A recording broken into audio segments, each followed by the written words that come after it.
That's when Emma decided it was time to go quiet. No confrontation. No. Cease and desist yet. We would build a wall of documentation so airtight that when the hammer dropped, there'd be no wiggle room. No claims of confusion. No pleas for misunderstanding. They've lived off borrowed authority for too long, she said. Now we're going to show them what real ownership looks like. The plan was simple. Let them keep walking into the trap. Let the next violation come. And it did sooner than expected. The next morning, I found a fresh neon orange notice zip-tied to my gate. This one wasn't about the boat. It accused me of non-compliant landscaping, citing unauthorized fencing materials and obstruction of community access. My jaw clenched as I read the nonsense. They were escalating not with legal facts, but with petty intimidation. What made it surreal was the line that read, "You are in violation of Section 12A of the Clear Ridge Community Guidelines, which prohibit exclusive structures that restrict access to shared amenities." Shared amenities, that's what they were calling my land now. My jaw tightened. It was no longer just about flexing control.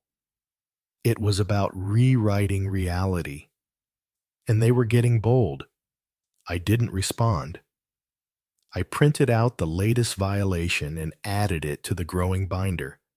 Emma had labeled HOA overreach exhibits A through Z.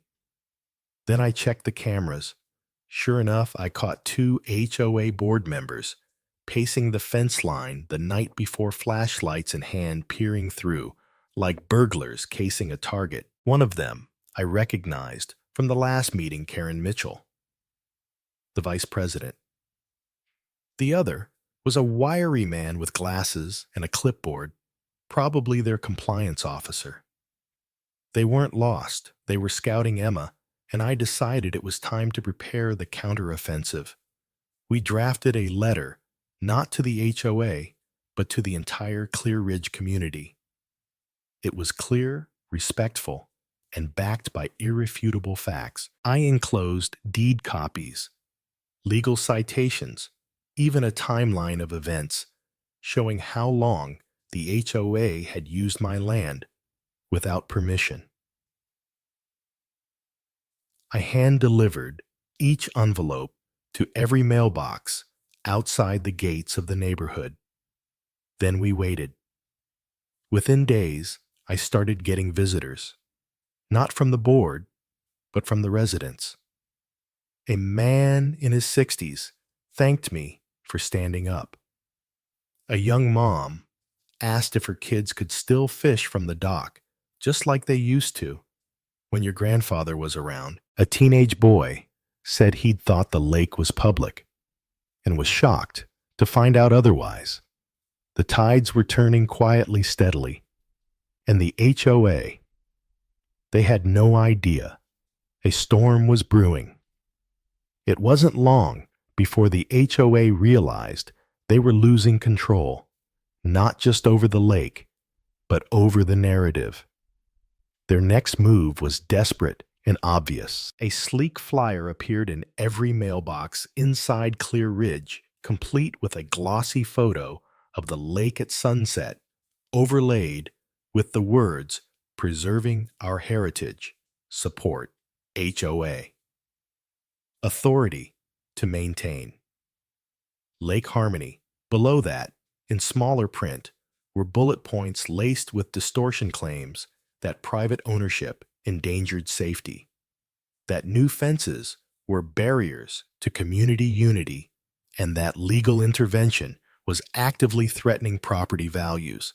I nearly laughed. The hypocrisy was blinding. Emma didn't laugh. She got to work.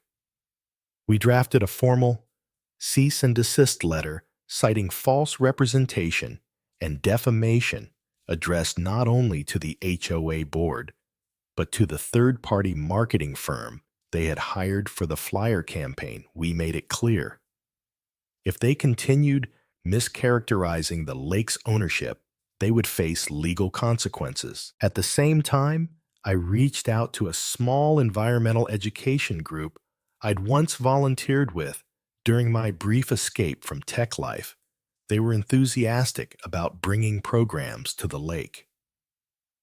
Within a week, we organized a community eco-day birdwatching tours, fishing education, and native plant restoration for kids and families. Flyers went up across town.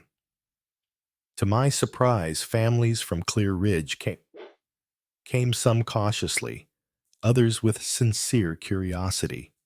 No fences barred them. No patrols turned them away. They walked the restored trails, asked questions, watched their children release tadpoles into shallow pools. I spoke to every person who approached me, explaining not just the ownership, but the why I fought, why the lake mattered. That afternoon did more than legal documents ever could. It reminded people what mattered: connection, stewardship, honesty, not HOA, politics, and the board. They tried to shut it down, filed a noise complaint, sent another violation notice. But by then, it was too late, because that night, a resident of Clear Ridge, an older man with a quiet voice and tired eyes, sent me an email with one sentence that told me everything had changed. They don't speak for us anymore. That message from the Clear Ridge resident stuck with me for days. It wasn't flashy, it wasn't loud, but it carried more weight than any threat the HOA had thrown my way. It was the first crack in their foundation, a quiet admission from within that their power wasn't as absolute as they claimed ever. The strategist said it best as we sipped coffee on the cabin porch. 2 mornings later, they're losing the narrative. Now we press the advantage. We didn't launch a lawsuit, not yet. Instead, we let their own tactics betray them. More flyers came out this time, warning residents about private surveillance and hostile landowners. But their tone was frantic now, unfocused.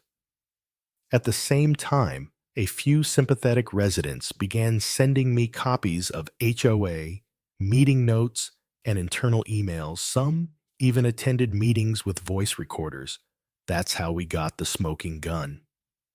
One recording revealed a board meeting where Richard Wilkins himself admitted they had no legal ownership of the lake, but were establishing behavioral precedent in hopes of eventually negotiating control or forcing a sale. He called it long-game acquisition through community dominance. Those were his exact words. Emma's eyes lit up when we heard it. "That's not just manipulation," she said. "That's malice, a forethought.